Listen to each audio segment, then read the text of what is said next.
능동적 순종을 주장하는 것은 합당하지 않다고 말하는 사람들이 있죠. 특히 서철원 교수님 그리고 서철원 교수님을 따르는 정인철 목사님은 능동적 순종이 잘못된 신학의 결과다라고 이야기를 하고 있습니다. 서철원 교수님이 왜 그렇게 생각하는지 한번 들어보시죠.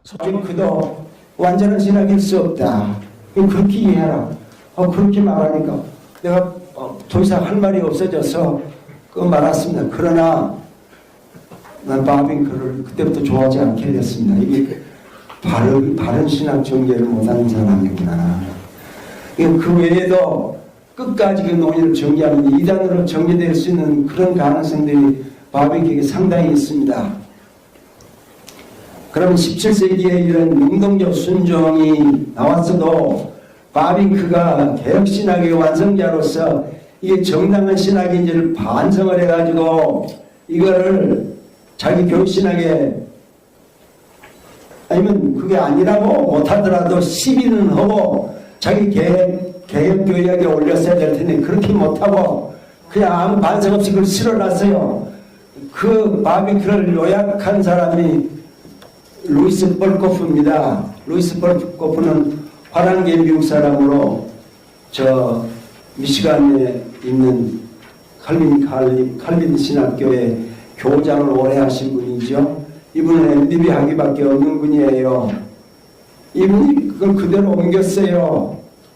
그걸 옮겨놓으니까 우리가 신학을 배울 때 우리 박영영 박사님한테 신학을 배울 때 박영영 박사님이 벌코프의 조신학책을 그대로 베꼈습니다. 번역을. 보시죠. 서철원 교수님은 바빙크가 잘못된 신학을 하였고 이런 신학이 후대 루이스 벌코프에게 벌코프 신학이 박영용 박사님에게 전수되어 한국에 들어오게 되었다. 이렇게 이야기를 하는데요. 그렇다면 여기서 능동적 순종과 수동적 순종의 의미, 그 뜻은 무엇일까요? 이순구 교수님은 능동적 순종과 수동적 순종은 서로 다른 것이 아니다라고 이야기하시죠. 온전한 순종이 두 개, 즉 능동적 순종과 수동적 순종으로 설명된 것이다. 이렇게 말씀하시죠. 이순구 교수님 이야기를 직접 들어보겠습니다. 예수님께서 이 세상에 계실 때 하나님 앞에 온전한 순종을 하셨다는 것은 다 인정을 하죠. 그죠?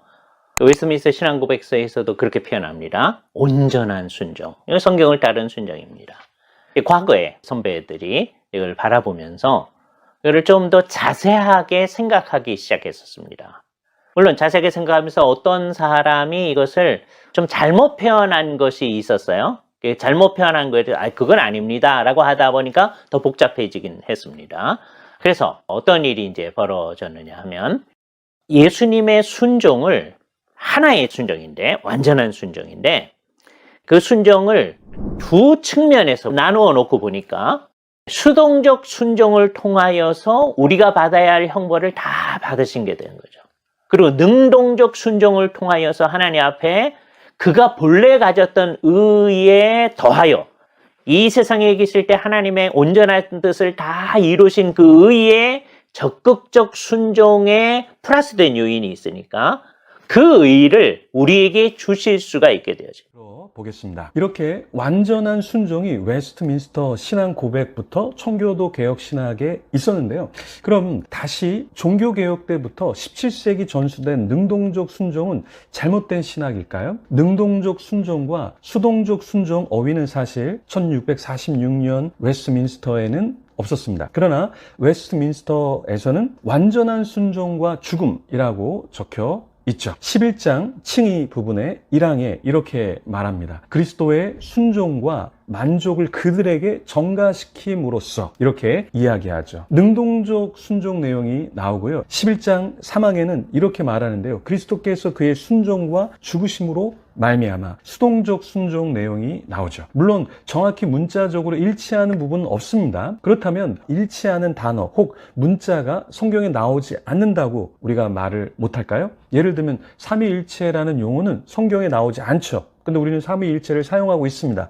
세 위격을 가진 한 분, 하나님을 설명하는 매우 중요한 개념으로 활용되고 있죠. 또한 일반 계시와 특별 계시라는 단어도 성경에 없죠. 근데 요긴하게 우리가 사용하고 있습니다. 그래서 능동적 순종과 수동적 순종은 우리가 사용할 수 있는 것이죠. 사실 이 단어는 1658년에 사보이 선언 10장 칭의에서 모든 율법에 대한 그리스도의 능동적 순종과 수동적 순종을 전가함으로써 이렇게 기록되어 있죠. 이런 사상은 대표적인 회중파 청교도 신학자 존 오웬에게도 있었고요. 특히 미국 웨스트민스터 신학대학의 설립 주역인 그레이삼 메이천 박사님이 능동적 순종에 대해서 강조했습니다. 조직신학자 존 머레이의 저서에서도 확인할 수 있죠. 그럼 왜 능동적 순종이라는 신학은 부정되어 가고 있을까요? 국제신학대학원 대학교 조직신학자 김재성 교수님은 이렇게 말씀하시죠. 세관점을 주장하는 신학자들은 의로움의 정가 교리에 기초되는 그리스도의 능동적 순종이라는 개념에 대해서도 거부하고 있다. 이렇게 말씀하시는데요. 그렇지만 종교개혁자들의 핵심 교리인 칭의론과 후기 개혁주의 정통신학자들이 더욱 정교하게 만든 이 교리를, 능동적 순종의 교리를 우리는 더 잘 연구하고 활용하는 것이 교회에 유익하다고 말할 수 있죠. 서철원 박사님은 능동적 순종과 수동적 순종 어휘를 스콜라적 어휘라고 말씀하시죠. 스콜라적 어휘의 근원은 아리스토텔레스의 논리학, 윤리학, 형이상학이라고 말씀하셨는데요. 아리스토텔레스에게 능동지성과 수동지성이라는 어휘가 있는데 아리스토텔레스의 학문이 체계적이지만 성경 이해를 위한 구조로는 적합하지 않다라고 말씀을 하셨는데요. 그러나 칭의와 정가 교리에 대해서 종교개혁 이후로 로마 카톨릭 신학에 대항하여 공로가 아니라 그리스도의 완전한 순종을 통한 구원을 말하는 개혁주의 정통 신학, 이것을 우리가 부인해서는 안 되죠. 이런 신학은 종교개혁 이후 지금까지 놀라운 신학적 일관성을 유지하고 있습니다. 즉 루터와 칼빈을 위시해서 위에 신앙 고백서를 작성한 개혁주의 신학자들은 칭의 교리와 의로움의 전가 교리를 공통적으로 제시했다라는 거예요. 그래서 우리가 이것을 부인할 필요가 없고 이것이 틀린 것이 아니죠. 이런 능동적 순종, 수동적 순종을 거부할 이유가 우리에게는 없습니다. 서철원 교수님은 능동적 순종을 말하는 것은 예수 그리스도가 인간이었다가 신적인 자격을 얻는다라는 자유주의적 신학을 담고 있다, 이렇게 지적을 했는데요. 능동적 순종은 이미 그리스도가 그리스도이시고 구속의 과정 중 율법을 다 이루시고 구속의 주로 십자가에 돌아가신 것을 말하는 것이죠. 인간이 신으로 승격된다는 자유주의 신학의 내용이 아니죠. 그래서 이것을 우리가 잘못됐다 볼 수 없는 것입니다.